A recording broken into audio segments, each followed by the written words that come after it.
municipalisme i el contrapoder han d'anar superant les lògiques institucionals de l'Estat i ens han de permetre generar espais... I és que més enllà de les petites victòries que podem anar construint, hem de treballar en paral·lel per la construcció de l'hegemonia i el reforç... Créixer sense perdre de vista que això té un topall, sense perdre de vista que això té institució burgesa i les inèrcies que Eduquem-nos i governem-nos d'una vegada i definitivament per totes, amb dignitat i amb el cap ben alt.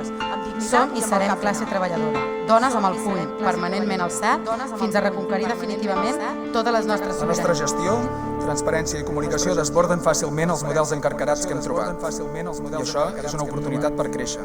Va ser el moviment popular qui va començar a organitzar les consultes per la independència a centenars de pobles, qui va organitzar les manifestacions i campanyes... I al final algú va afegir que, sobretot la participació, és acció col·lectiva i acció social. Acció col·lectiva i acció social.